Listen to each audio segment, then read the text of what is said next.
화면 공유를 하고요. 트럼프 관세에 대해서 전반적으로 살펴보겠습니다.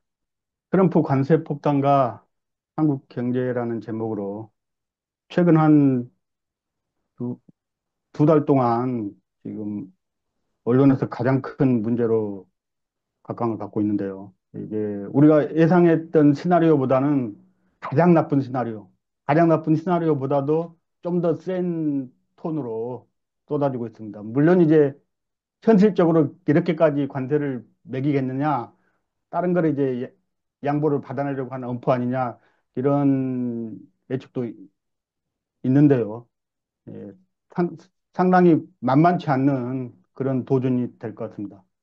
순서는 트럼프 노미스의 특징, 그리고 트럼프 관세 정책의 배경, 그리고 미국 대통령 각서 행정명령, 한국 주요 산업에 주는 타격, 이런 보험 무역 시대 대응 방안, 이런 순서로 살펴보겠습니다. 먼저 트럼프 노미스의 특징은 그 관세를 중심으로 통상 정책을 얘기하고 있는데 이게 관세에 그치지 않고 이 세계 경제 전체를 재편하는 큰 틀을 바꾸는 그런 이제 미국의 그 정책으로 나타나고 있습니다. 크게 한 네 가지 정도의 특징을 보이고 있는데요. 첫째는 고립주의와 실리주의로 미국 패권을 재구성하고 있습니다. 예전에 이제 세계 경찰의 역할, 그리고 자본주의권에 있는 나라들에게 원조를 주면서 자유진영을 수호했던 역할, 이런 부분들을 이제 중단하겠다. 그리고 동맹국의 군사비 인상을 요구하겠다. 미국만 비용을 지불할 수 없다. 이런 입장이고요. 또 이제 구체적으로 세계보건기구, 파리 기후협정, 유엔의 인권위원회, 팔레스타인 난민 구호기구 등에서 탈퇴했습니다. 그래서 이런 부분에 대해서 비용을 지불하지 않겠다. 고립주의를 택한 거죠. 그러면서 이제 미국에 이익되는 것은 철저히 실리주의로 접근하고 있습니다. 두 번째 특징은 백인, 남성, 기독교 중심 세계관으로 무장해서 그 다른 세력들에 대해서는 혐오와 배제를 하고 있습니다. 유색인종이나 이슬람, 이주민에 대해서는 차별하고 그 쫓아내고 이런 이제 공격을 취하고 있고요. 성별은 오직 두 개뿐이다. 남녀만 있다. 그래서 성소수자 이런 걸 인정하지 않죠. 그런 부분은 이제 군대나 사회기관에서 배제시키고 있고, 따라서 이제 여성과 흑인에 대한 혐오를 만들고 있습니다. 세 번째는 약자의 무자비한 제국주의 정책을 쓰고 있습니다. 우크라이나에 그동안 지원했던 원조의 두 배를 배상해라.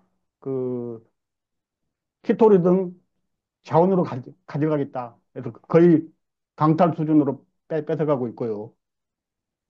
가자 지구를 건설하겠다. 그래서 지중해 요충지를 미국이 차지하겠다. 이런 입장. 그린란드를 소유하겠다. 캐나다를 미국 51번째 주로 만들겠다. 이런 영토 팽창 정책은 19세기 제국주의에나 있었던 일인데 트럼프는 이런 걸 거리끊으면서 얘기하고 있어요. 즉, 이면에는 자원 및 물리와 군사 거점을 확보하겠다. 그리고 어, 일정하게 파나마 운하나 이런 부분에 대해서는 실질적으로 다시 소유하려고 예, 시도를 할 것 같습니다. 이, 이런 걸 실행하는 방법은 정상적이고 논리적인 설득이 아니라 충격과 공포에 미치광이 전략을 쓰고 있습니다. 뭐 그린란드 파나마 소유에 반대하면은 무력 사용을 배제하지 않는다. 그리고 한 달 동안 행정명령을 무려 72건이나 서명을 했습니다. 그래서 상대 국가들이 준비할 틈을 주지 않고 뭐 즉각적으로 공세를 취하고 있습니다. 콜롬비아가 미 군용기로 추방하는 이주민을 수용하지 못하겠다라고 얘기하니까 50% 관세를 물리겠다라고 협박을 해서 양보를 받아냈습니다. 젤렌스키가 종전을 거부하니까 넌 독재자다. 대통령 선거도 지금 계엄으로 안 하고 있다. 물러나야 된다. 이렇게 압박을 하고 있습니다. 이런 거의 공포에 밀어붙이기 식으로 자기 요구를 관철시키고 있습니다. 한 달 동안 서명한 행정명령이 72건이었는데 트럼프 일기 때는 한 달에 12건에 불과했고요. 이 72건은 조지 부시나 오바마 그리고 트럼프 일기 1년 전체 요 행정부들이 1년 전체에 내렸던 행정명령보다도 훨씬 많습니다. 한 달 만에 기선 제압식으로 상대 국가들을 엄청난 속도로 공격하고 있어서 세계적으로 충격파를 던지고 있습니다. 이 트럼프가 추구하는 건 이 미국의 재건인데 트럼프의 우상은 35대 대통령 맥킨리입니다. 맥킨리하고 비슷한 점이 너무 많아요. 맥킨리가 필리핀을 침공하면서 신의 명령이다 라고 주장을 했거든요. 이 트럼프도 취임하면서 미국을 위대하게 하려는 하나님의 구원으로 자기가 두 번이나 저격받았지만 살아났다. 이건 신의 뜻이다. 미국을 구원할 자는 나밖에 없다. 이렇게 얘기하고 있고요. 맥킨리가 이 미국은 이민국가잖아요. 그래서 이제 이민자들이 많은데 10년 전에 온 이민자, 뭐 올해 온 이민자, 그리고 또 이어서 오는 이민자 이렇게 있는데 먼저 온 본토인 우월주의가 있어가지고 새로운 이민자들을 혐오하고 차별했어요. 뭐 트럼프가 지금도 그러고 있죠. 그리고 철강과 석유 독점 자본가들의 정치 자금과 지지로 맥키니가 당선됐는데 트럼프도 기업가의 이익을 대변하고 있죠. 헤지펀드 에크먼이나 그 머스크 그리고 팔머 부동산 억만장자 등으로부터 정치 자금을 받고요. 이들의 지지를 얻어서 이제 당선이 됐습니다. 또 이제 맥킨리는 제왕적 대통령을 추구하고 있는데 의회 승인 없이 선전포고하고 군대 파견하고 이런 걸 했고요. 트럼프 역시 그 친환경 보조금 같은 걸 이제 중단하고 화석연료를 다시 가동하겠다. 이걸 이제 진행하고 있는데 의회에서 그건 의회를 통해야 된다. 또 이제 판사가 절차가 잘못됐다. 그렇게 이제 제동을 걸자 뭐 부패한 판사다.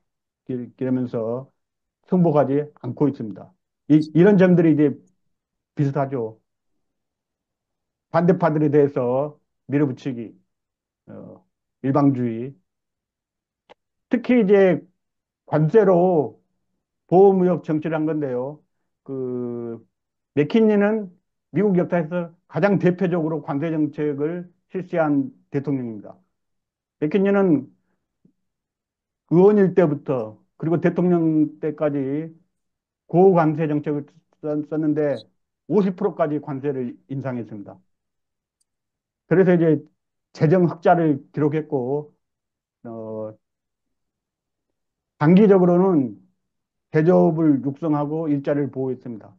하지만 이제 제조업 생산량이 늘어가고 이걸 이제 수요처가 부족해지니까 잉여 제품을 판매하기 위해서 해외 시장을 개척하고 해외 시장으로 나가려면 이제 다른 나라들이 관세를 물리면 안 되잖아요. 그래서 국가 간 호혜주의로 전환을 했습니다. 트럼프는 이제 이런 얘기는 안 하는 거죠. 이런 얘기는 안 하고 앞부분이 이제 자기한테 유리한 고관세 정책이 했던 것만 얘기합니다. 트럼프의 무역 통상 정책에서 관세는 핵심입니다. 관세는 가장 아름다운 단어고 나는 관세맨이다. 관세로 미국 황금기를 열겠다. 기업의 세금을 깎아주고 관세를 거둬서 충당하겠다.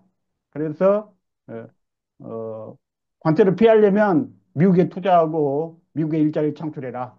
그러면 미국 제조업이 부흥된다. 이렇게 이제 관세를 핵심 수단으로 추진하고 있습니다. 또 이제 영토 평창 제국주의를 벌다고 있는데요.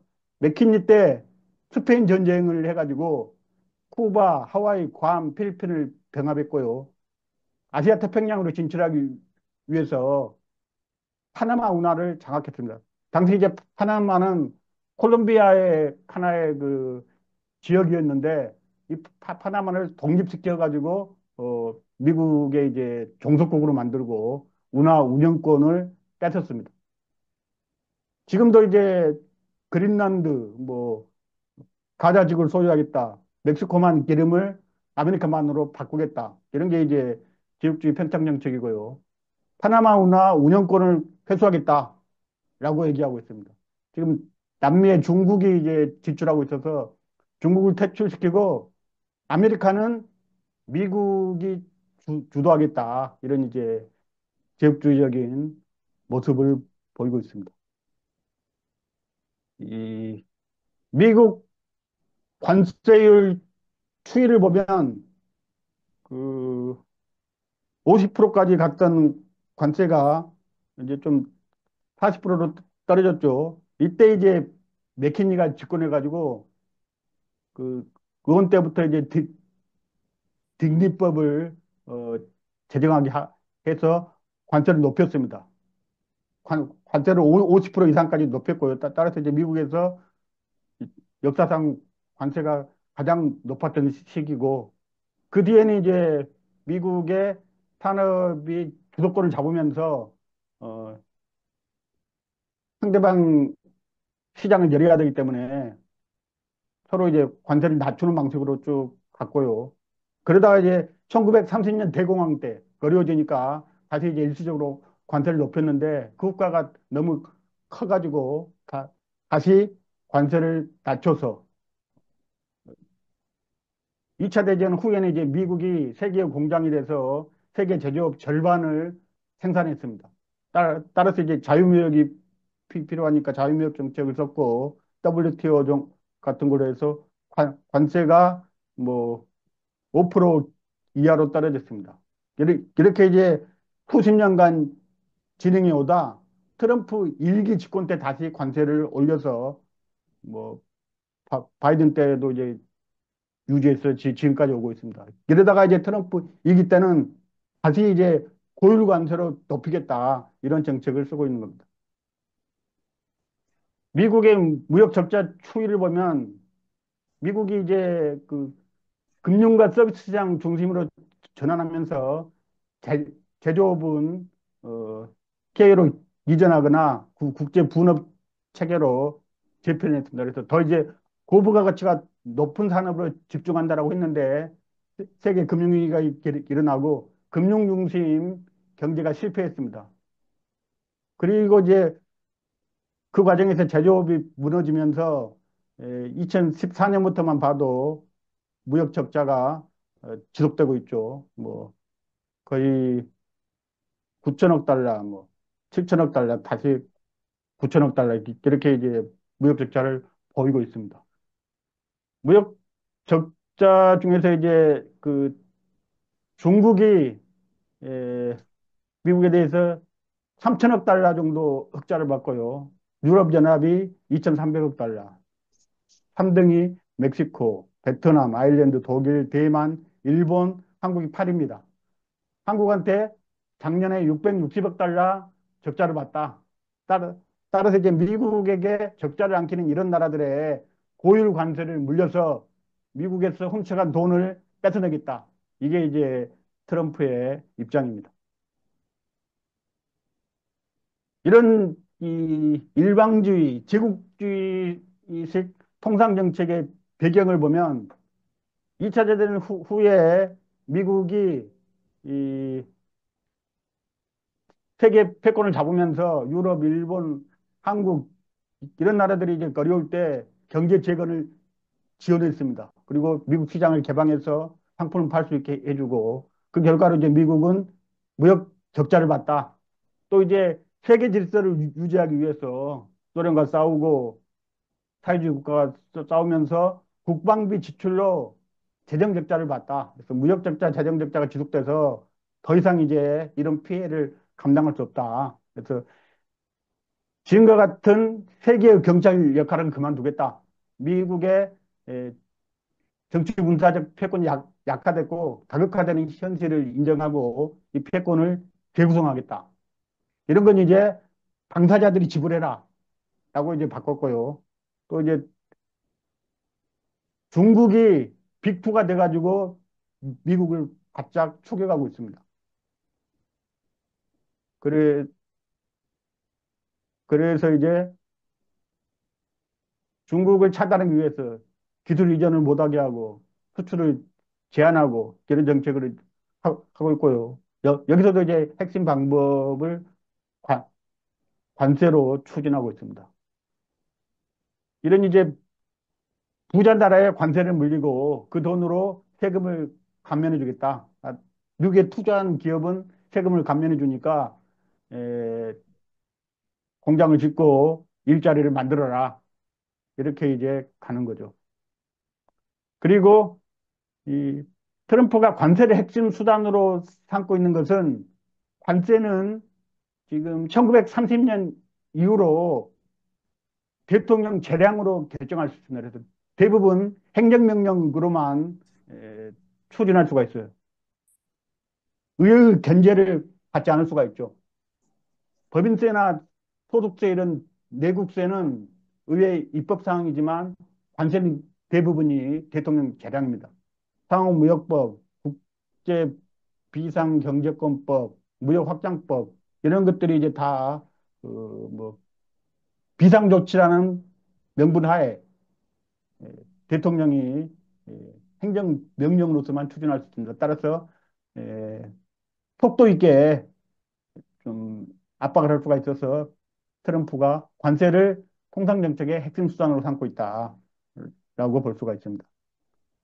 1월 20일 날 대통령 각서로 각 부서에 지시를 했습니다. 그래서 불공정 무역 교정을 위해서 또 이제 대중국 경제 통상 정책을 압박하기 위해서 그리고 경제 안보 차원에서 각 상무부, 재무부, 무역 대표처 이런 부분에 이제 지시를 해서 무역 적자 원인과 경제적 국가 안보에 대한 역량을 조사하고 추가 관세 공고할 것을 정리해라.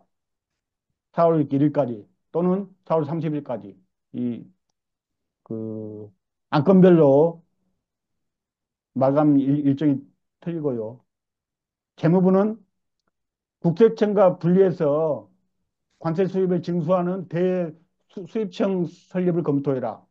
뭐 이런 거.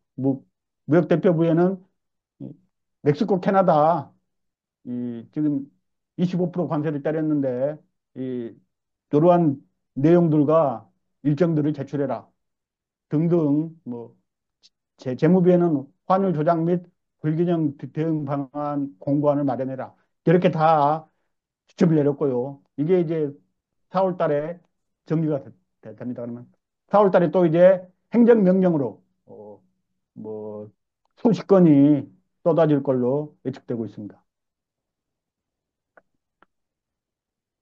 트럼프 2기에 현재까지만 추진된 내용을 보면 맨 먼저 우방인 캐나다, 멕시코에 25% 관세를 때렸다가 한 달 유예했죠.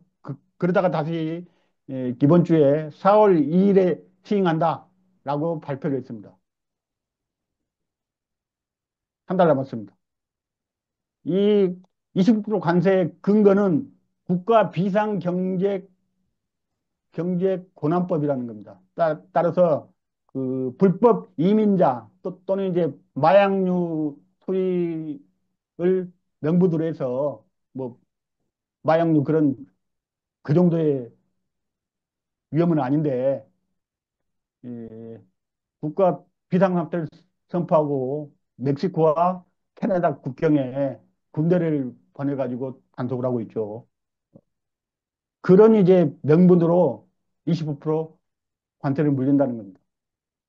중국의 10% 관세는 2월 4일 날 발효가 됐고요. 그리고 이번 주에 10%를 추가하겠다. 이것은 3월 4일부터 실행한다라고 발표를 했습니다.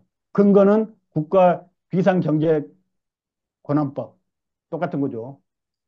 뭐 국가 비상경제권한법 같은 거는 굉장히 넓게 해석할 수가 있어요. 뭐가 국가 비상사태냐? 뭐 대통령이 판단하는 거죠. 뭐 불법 이민자가 좀 많으면 뭐 비상사태다 이렇게 판단하기도 하고 마약류가 뭐 될 수가 있으니까 비상사태다 또는 뭐 다른 의약품이나 뭐 또는 경제 그 국가안보 경제적 국가안보 이런 걸 명분을 할 수도 있겠죠.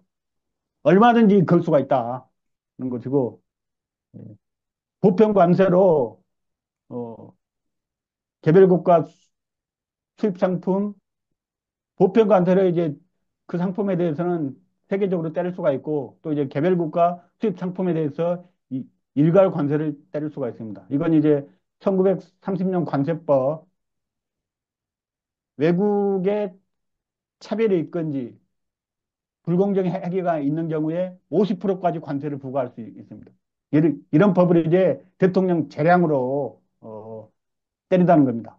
그리고 철강과 알루미늄에 대해서 25% 관세를 3월 12일부터 시행하겠다고 발표를 했고요. 자동차, 반도체, 의약품에 대해서 25% 관세를 4월 2일 날 발표를 하겠다.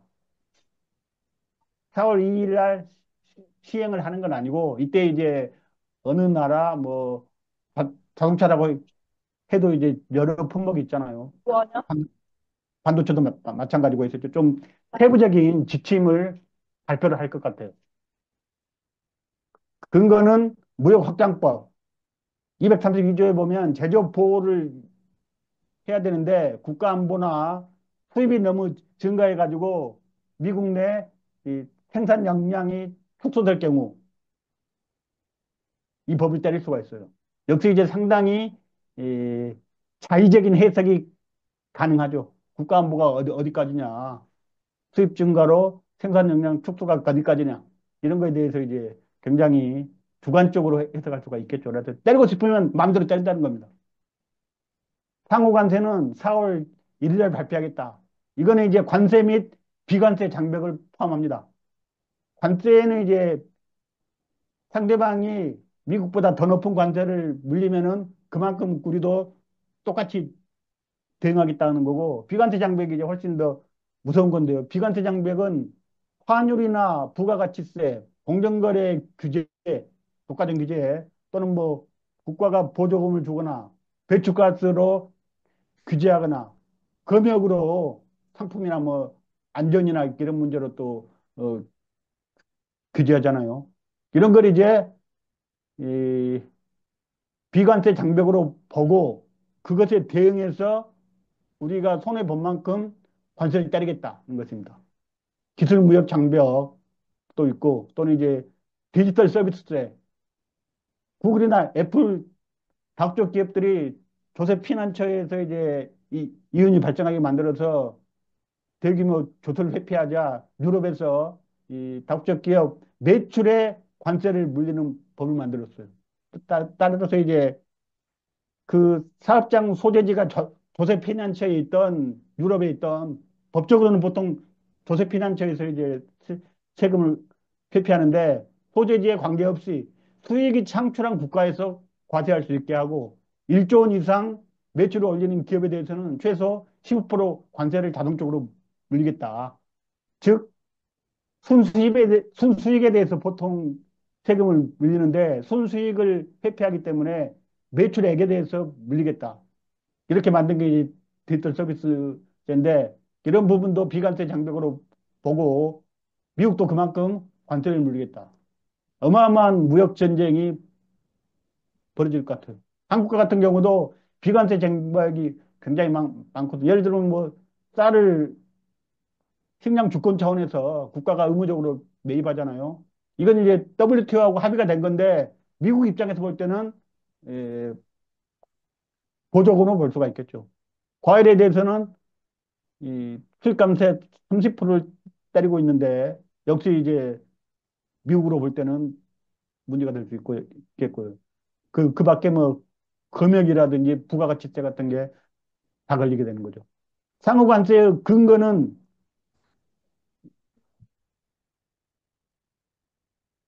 제대로 하려면 이제 상호 무역법을 제정해야 되는데 제정하려면 의회 통과를 해야 되기 때문에 속도 있게 하기 위해서 무역법 301조, 관세법 338조를 대통령 재량으로 넓게 해석해서 추진하려고 하고 있습니다. 이런 게 이제 트럼프의 일방주의, 제왕적 대통령제를 추, 추진하는 모습을 볼 수가 있습니다. 트럼프 관세의 문제점은 사실 이제 관세라는 건 기술과 자본이 뒤처지는 개발도상국이 자국 산업과 일자리를 보호하기 위해서 그 선진국에 대해서 이제 관세를 물리는 거죠. 물론 이제 선진국도 특정 분야에 있어서는 산업보호가 필요하다. 이런 부분들이 이제 관세를 물리죠. 따라서 이제 그 나라 산업 특징에 따라서 또는 이제 그 산업에서 취약계층이 있는 경우 농민을 보호한다든지 뭐 광업을 보호한다든지 아니면 뭐 특정한 자동차 산업을 보호한다든지 할 때 특정 부분에 관세를 물릴 수 있어서 국가 주권 산업 정책의 문제죠. 전반적으로는 미국이 이제 2차 대전 이후에 세계 기술 패권을 잡으면서 자유무역을 추진했습니다. 그래서 이제 선진국이 전체적으로 자유무역, 세계화, 국제 분업 체제가 되면서 관세는 한 자릿수로 떨어졌어요. 평균 관세가. 그러다가 이제 트럼프 때부터 다시 이제 이 미국 경제가 낙후되고 특히 이제 제조업 경쟁력이 상실됐고 중국이나 해외로 이전하면서 산업 공동화가 일어났습니다. 따라서 어, 제조업 부흥을 내걸고 이제 관세 정책을 추진하고 있습니다. 그러나 트럼프가 취하는 관세는 개도국이나 이런 부분이 이제 특정 산업을 보호하기 위해서 취하기보다는 상당히 제국주의적 통상 압박 수단으로 예를 들면은 프라자 합의처럼 활용을 하고 있습니다. 그래서 타국의 환율이나 조세, 안전 문제, 환경 문제, 검역 이런 그 경제 주권 차원에서 어, 관세를 물리고 있는 것들을 개입해 가지고 못하게 하고 미국 상품을 예, 이, 개방하든지 아니면은 우리도 그만큼 관세를 물렸다 이렇게 압박하고 있어요. 압박하고 있는데 반면에 금융이나 서비스, 농산물 미국이 유리한 영역은 아무 말 없죠. 자유무역을 그대로 추진하고 있어요. 미국이 불리한 영역, 상품 시장에서만 관세를 물리고 있죠. 그래서 상당히 일방적이고 개국주의적 경제 주권을 침해하는 형태로 진행되고 있다. 라는 데서 이제 성격이 좀 틀린 거고요. 관세를 물리면은 에, 미국의 저소득자 수입 업체들은 수입 가격이 상승하기 때문에 구매력이 떨어지고 소비가 저하됩니다. 대부분 이제 미국 가게가 큰 피해를 볼 걸로 보고 연구소마다 다르는데 뭐 연 2,600달러 정도 가구당 피해를 볼 거다. 더 이제 비싸게 필수품을 사야 되기 때문에 그래서 그 관세의 피해는 미국 국민들 특히 이제 저소득층이 있게 된다는 것이고요. 세 번째, 관세를 인상해 가지고 법인세나 소득세를 지금 감세한다는데 이걸 이제 메꾸겠다라고 조장하고 있습니다. 하지만 이런 정책은 양극화를 심화시킵니다. 그 김양희 교수의 계산에 따르면은 상위 20%는 관세 인상으로 소득 3.3%가 감소하지만 감세를 통해서 소득 6%가 증가합니다. 상위로 올라갈수록 이 폭이 커져서 부유층은 관세를 통해서 대기업들은 이제 이득을 볼 수가 있는데 하층은 손해를 본다. 이런 거고요. 또 관세를 물리면 수입 물가가 상승해서 인플레이션이 재발할 수 있습니다. 지금 이제 세계적으로 경기 부양을 해서 금리를 인하하고 있는데 다시 이제 인플레이션이 생기면 금리 인상을 압박하게 되겠죠. 그, 그, 그러면 그 파급이 전 세계적으로 미국에서 이제 인플레이션이 수출될 수가 있습니다. 마지막으로 미국이 중국에 관세를 물리면 중국이 보복 관세를 물리죠. 그러면 미국이 또 물리면 중국이 반격을 하고 해서 무역 전쟁이 일어납니다. 세계적으로 교역이 축소되고 공급망이 차단되기 때문에 인플레이션이 일어나고요. 결과적으로 세계 GDP가 감소합니다. 전문가들에 의하면 1930년 대공황도 식민지를 둘러싼 경제 불력 간 관세 전쟁으로 인해서 무역 침체가 원인이었다. 이렇게 얘기하고 있습니다. 실제로 이제 1930년 전후 무역액 추이를 보면은 무역액이 90억 달러에서 계속 떨어져 가지고 30억 달러로 거의 뭐 절반 이하로 떨어지게 됩니다. 이게 이제 보호무역 보복 관세로 이렇게 됐고 이러한 무역 침체가 대공황을 불러왔다라고 판단하고 있는 학자들이 많습니다. 실제 이제 2025년 경제 성장률을 주로 이제 작년 11월, 12월에 예측하잖아요. 하지만 트럼프가 들어와가지고 관세를 물리기 시작하자 최근 2월 달에 그 전망치를 다 수정했어요. 독일이 1.1%로 회복할 거다라고 했는데 미국이 관세를 막 물리고 있죠. EU에 25%를 물리겠다. 이렇게 이렇게 떠들고 그래서 이제 0.3%로 수정했습니다. 영국은 1.5% 이상 있는데 2월 달에 0.75%로 반토막 났죠. 멕시코는 1.2%였는데 멕시코, 캐나다 25% 물리겠다니까 0.6%로 떨어졌어요.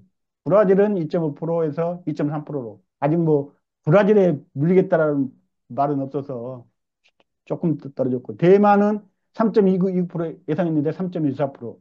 한국은 1.9% 예상했는데 한국은행이 한 겁니다. 어제 1.4%로 떨어뜨렸어요. 한국에 대해서는 말이 없다가 2월 중순부터 자동차, 반도체 뭐 막 때리기 시작하고 있죠. 그래서 한국은행이 전망치를 수정했습니다. 태국은 2.9%에서 2.5%.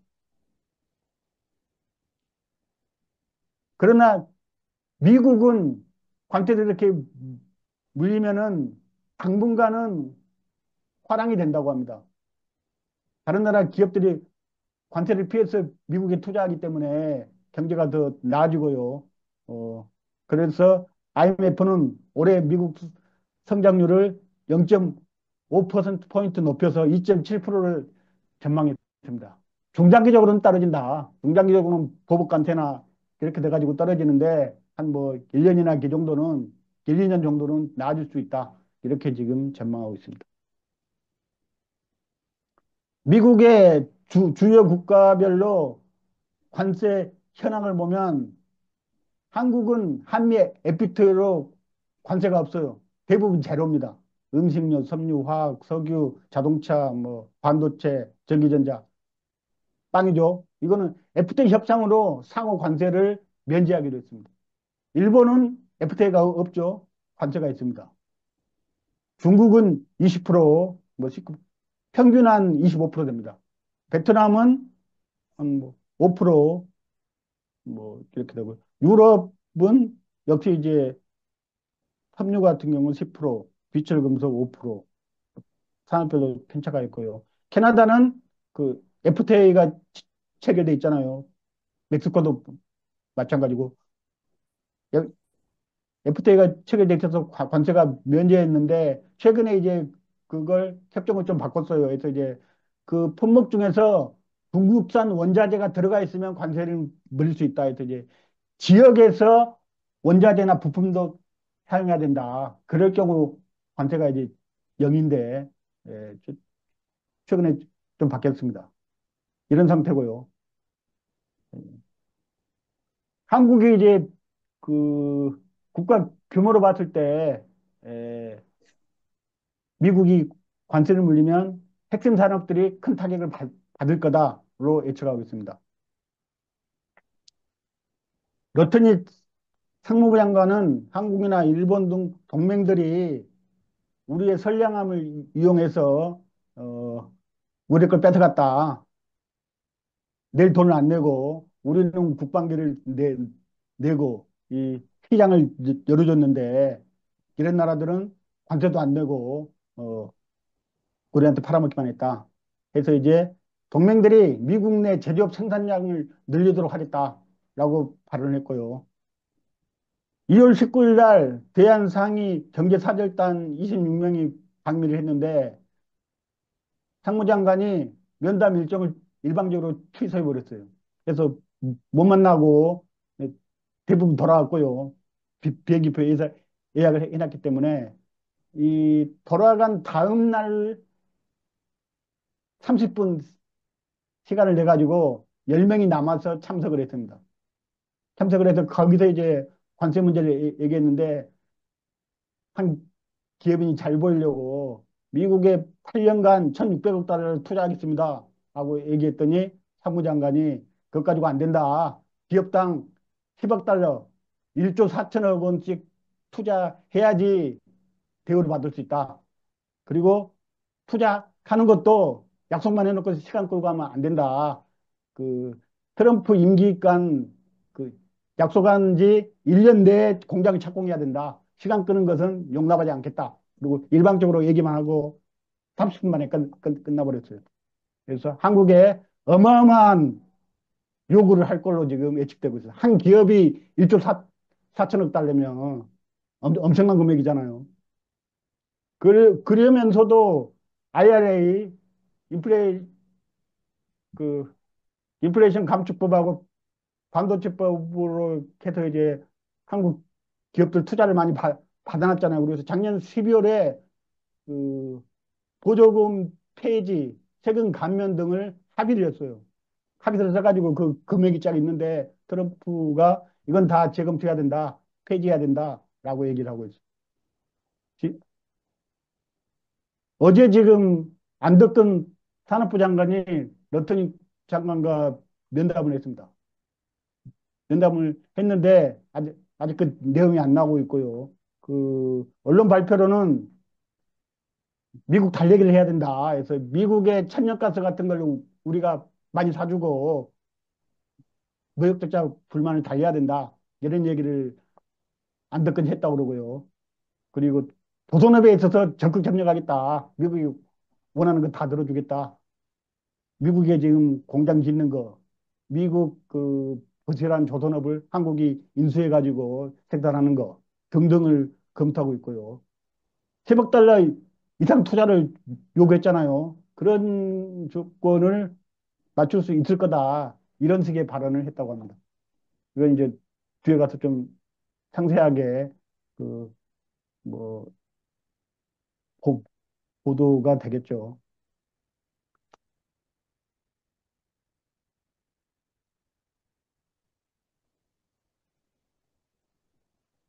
그럼 그 관세로 인해서 한국 산업이 어떻게 타격을 받을 거냐?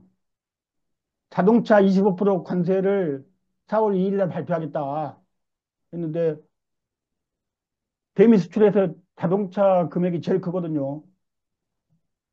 50조를 수출했죠. 현대차가 그 170만 대를 팔았는데 이 중에 이제 국내산이 100만 대 정도 되고요. 한국 GM이 국내에서 생산한 50만 대 중에서 40만 대 정도를 미국에 수출했습니다. 대부분 이제 미국으로 가고 있죠. 이런 부분에 이제 25% 관세를 벌리면은 엄청난 충격을 받고 주행 같은 경우는 뭐 한국에서 굳이 생산해서 수출해 가지고는 수지가 맞지 않습니다. 25% 세금 낼 바에는 미국에서 생산하든지 뭐 이러는 게 훨씬 낫습니다. 한국산에 25%가 아니라 10%만 관세를 물려도 현대 기아 영업이익이 연간 4조 3천억이 감소가 된다고 신용평가 S&P가 발표를 했습니다. 25% 물리면 여기에 이제 곱하면 되겠죠. 이, 이, 이런 이제 문제가 발생하였고 반도체에 대해서도 어, 4월 2일 날 발표하겠다. 작년에 15조 원 정도를 미국에 수출했는데 관세를 물기 싫으면 미국에 공장을 지어라라고 이제 압박할 걸로 예상되고요. 철강 산업도 3월 12일 날 25% 관세를 발표하겠다라고 했어요. 그래서 이 관세를 물고 미국 시장으로 가면은 미국 철강 가격이 더 싸기 때문에 한국산을 살 이유가 없습니다. 이런 문제가 발생할 수 있습니다. 또 이제 멕시코, 캐나다에 25%를 물려서 3월 4일부터 시행하겠다고 발표를 했는데 한국 법인이 멕시코에 500개가 진출해 있고요. 캐나다에 200개 이상이 진출해 있어요.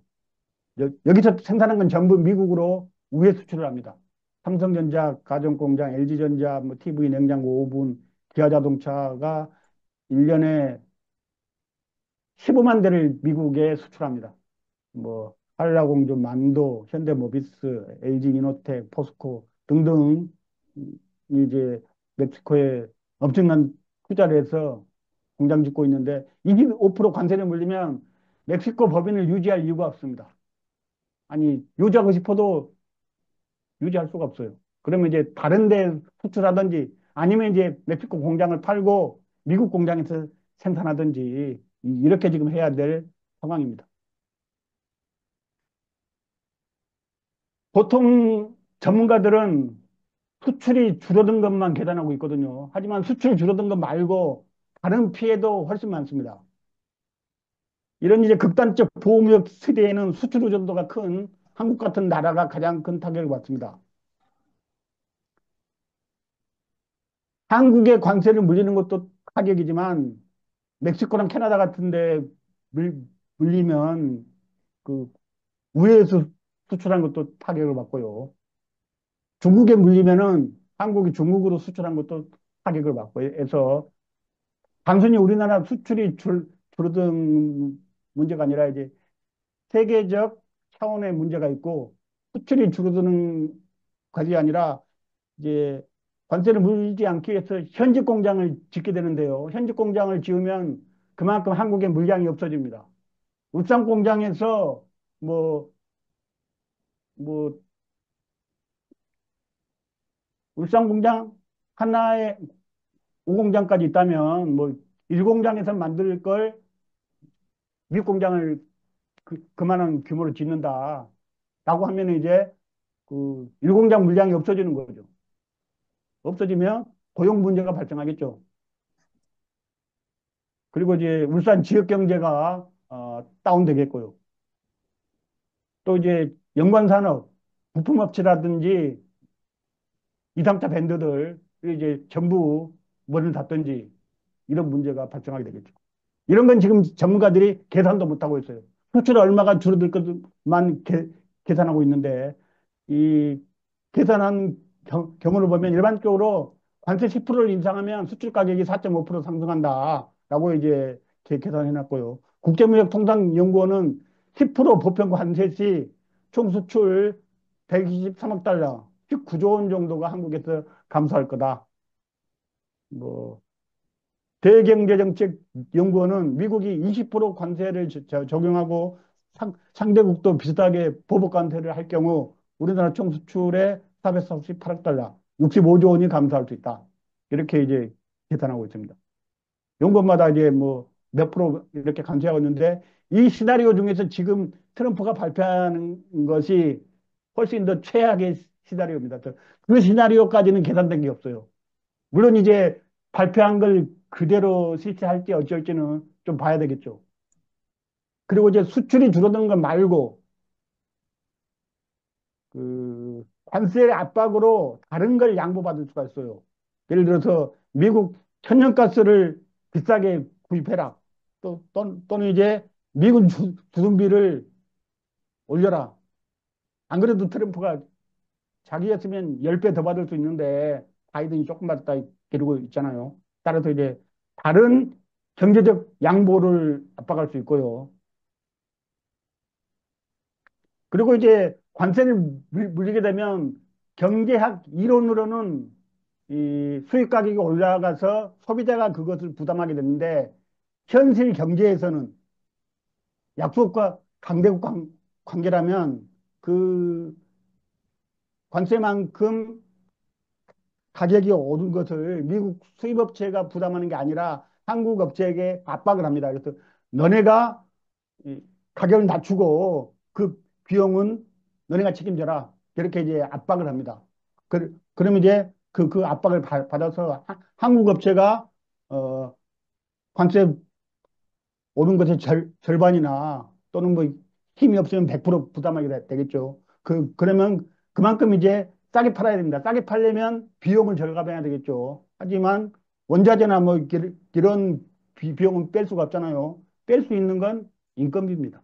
인건비나 하청업체 단가를 후려치는 거 해서 그 관세분을 한국 수출 기업이 부담하게 되면은 노동자 임금을 깎든지 부품부채 같은 경우는 고용 문제가 발생하게 됩니다. 즉, 한국의 노동자, 납품업체, 그리고 이제 완성차까지 그 비용을 주로 노동자들이 부담하게 되겠죠.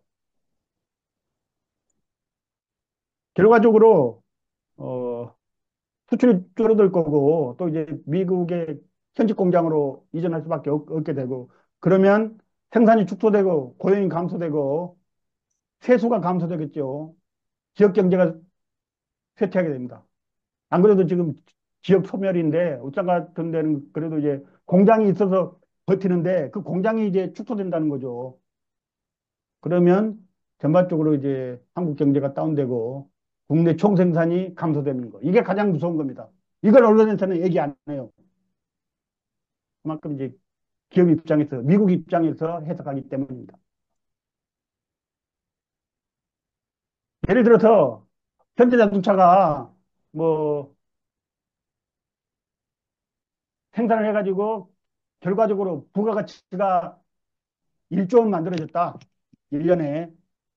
그러면 이제 그 부가가치는 이윤으로 기업가한테 배당되죠.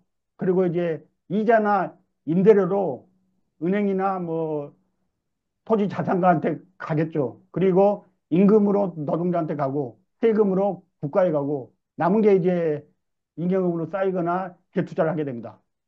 이 부가가치가 울산 공장에서 생산하면은 한국으로 갑니다. 이유는 한국 주주들이 가져가는 거고 이자나 임대료는 한국 은행이나 한국 그 땅 소유자들한테 가겠죠. 임금은 한국 노동자들한테 가죠. 세금은 정부하고 지자체에 내겠죠. 재투자도 주로 한국이 됩니다. 하지만 미국 현지 법인이다. 알리바마에 있는 기아자동차, 현대자동차다라고 했을 때는 이유는 한국 법인이기 때문에 현대자동차의 자회사잖아요. 그러면 현대자동차가 대주주입니다. 이유는 한국으로 옵니다. 그리고 최종적으로 한국 주주한테 가게 되는 거죠. 한국 소유주, 오너한테 가는 거고요. 이자나 임대료는 한국으로 올 수도 있지만 주로 이제 미국 은행이나 미국 땅이기 때문에 미국 부동산 자본가들한테 가게 되겠죠. 임금은 미국 노동자를 고용하기 때문에 이제 미국으로 가는 거죠. 세금은 미국에 내게 됩니다. 주로 이제 주정부에 내는 세금이 많고 재투자는 미국이 하게 됩니다. 따라서 부가가치의 대부분이 미국으로 갑니다. 현대자동차 미국 법인은 미국 기업입니다. 따라서 한국 경제에 심각한 타격을 주는 거고요.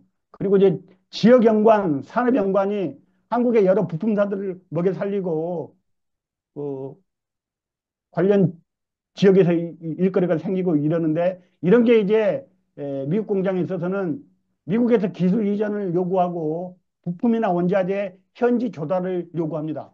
그렇게 되면 초반에는 한국에서 부품과 원자재를 미국 공장에 제공하는데 이게 이제 점차 그 물류 비용 같은 것도 있고 미국의 압박이 있기 때문에 현지에서 조달하게 됩니다.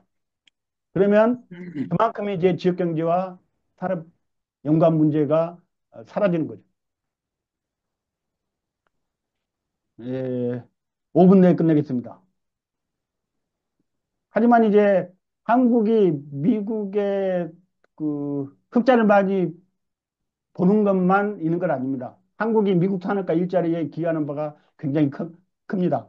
2017년에서 2023년 동안 트럼프 위기에서 바이든 시기까지 한국이 231조 원을 미국이 투자했습니다.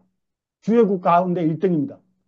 국가 규모로 보면은 엄청난 투자를 한 거죠. 상공회의소에서는 이렇게 투자해서 직간접적으로 83만 개 일자리를 창출했다라고 주장을 하고 있어요. 이게 이제 한국의 연도별 투자액 추입니다. 쭉 늘었죠. 쭉 늘었, 뭐, 700억 달러, 800억 달러 늘었고, 2024년은 상반기 수치입니다. 그래서 하반기까지 하면은 뭐, 그 정도 될 거고요. 그래서 미국 투자가 세계 1위라는 겁니다. 한국같이 조그만 나라가 중국, 일본, 뭐, EU보다 더 많이 투자를 한 거죠. 그렇게 이제 미국 경제에 기여를 많이 했잖아요. 또 상품 수지는 흑자이지만 서비스 수지는 만년 적자입니다. 작년에 마이너스 70억 달러 적자였어요. 연구개발, 컨설팅, 지적재산권 사용료, 여행 수지 같은 거에서는 항상 적자를 보고 있어요. 따라서 이제 에, 이런 부분을 다 통틀어서 보면은 미국만 손해를 보는 게 아니라 한국의 기여도도 굉장히 큰 거고요. 2023년 미국 내 고용 창출 10개 국가를 보면 한국이 1등입니다. 이 통계는 이제 주로 직접 고용을 중심으로 본 건데 한국이 2만 300개를 창출했고요. 2등 중국이 18,000개. 격차가 크죠. 이런 이제 기여도가 있습니다. 그래서 미국이 일방적으로 한국만 양보해라 라고 이제 얘기할 상황은 아닌 거고요.